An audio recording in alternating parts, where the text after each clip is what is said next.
সকলো উঠিত এটা কথা মই পুনৰবাৰ কওঁ সকলোকে সন্মান জনাই কওঁ এই যে পৰিৱেশটো আহিছে এইটো আমাৰ কাৰণে কিন্তু গৌৰৱৰ কথা নহয় মোৰ গাৰ্ণৰ হিয়ৰি আহিছে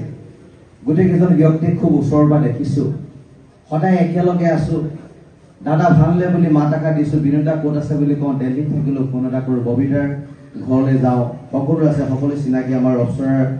বিজুদাৰ দেউতাক আছে তেখেতো অসমীয়া মাধ্যমত পঢ়ি অসমীয়া শিক্ষা পতা কৰা এজন ব্যক্তি পৰিৱেশটো আমাৰ কাৰণে ভাল নহয় পৰিৱেশটো এই পৰিৱেশ অসমৰ কোনো প্ৰান্তত কোনো দিনে যাতে নাহে তাৰ কাৰণে আমি সকলোৱে অংগীকাৰবদ্ধ হ'ব লাগিব যি দুখী সি অসমীয়াই হওক মাৰোৱাৰীয়ে হওক বিহাৰীয়ে হওক বেংগলীয়ে হওক যিয়ে নহওক কিয় দুখী বুলি কোৱাৰ সাহস আমাৰ থাকিব লাগিব আমি আঘাত পাইছো আমি কষ্ট পাইছো বয়োজ্যেষ্ঠসকলক আমাৰ সন্মুখত ৰাখি পেলাই আমি আখৰিক তৃপ্তি আমি লাভ নাই কৰা সঁচা অৰ্থত নাই কৰা আমিও দুখ পাইছো যিহেতু হ'ব নালাগে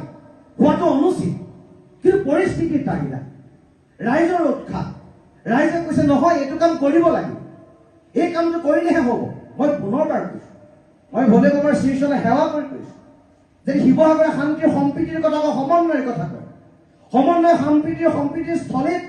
যাতে এনেকুৱা ঘটনা পৰিঘটনা দুৰ্ঘটনা অনাদি অনন্ত কালৰ কাৰণে নাহক তাৰ কাৰণে আমি কৈছো আৰু সকলোৱে অ হৰি অ ৰাম বুলি কৈ আপোনালোকে একো ক'ব নালাগে এনেকে থাকক সেৱা কেতিয়াও কৰিব নালাগে কোনো নহয় আমি চব একেই মানুহ গতিকে মই কৈছো যে অ হৰি অ ৰাম বুলি কওক তাৰপৰা আপোনালোকে উঠিব ইয়াৰ পিছত আমি ভাতৃত্ববোধেৰে সমন্বয়েৰে সম্প্ৰীতিৰে শিৱসাগৰখন গঢ়িম অসমখন গঢ়িম আমি সকলোৱে একেলগে থাকিম আমাৰ মন্ত্ৰী মহোদয় আছে তেখেতলোকৰ উপস্থিতিত এই কামবিলাক হৈছে দাদা বহি লওক আপুনি আঁতৰি হেৰি কৰিব নালাগে এইটো কৈছে মই কৈছো পুনৰবাৰ কৈছো অ হৰি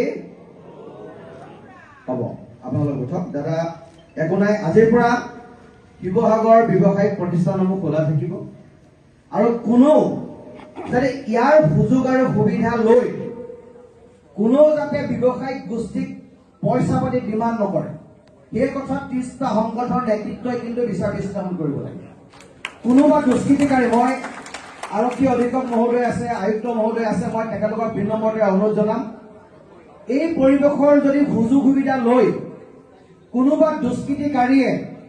দোকানত যদি দম দিবলৈ যায় কালেকশ্যনৰ নামত যদি কোনোবা ব্যৱসায়ী আত্মহত্যা কৰে কাৰোবাক যদি শাৰীৰিকভাৱে এচাল কৰে যদি পৰিৱেশৰ সৃষ্টি হয় আমি সকলোৱে কৈছো তেখেতক আইনগতভাৱে শাস্তি দিয়ক আৰু তেখেতক এই কাৰ্য বিৰত থাকিবৰ কাৰণে অনুৰোধ জনাইছো আৰু আমি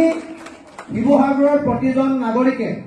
এই ধৰণৰ পৰিৱেশ আমি কামনা নকৰো আৰু আমি ভগৱানৰ শ্ৰীচৰণে সেৱা কৰিছো যাতে এনেকুৱা পৰিৱেশ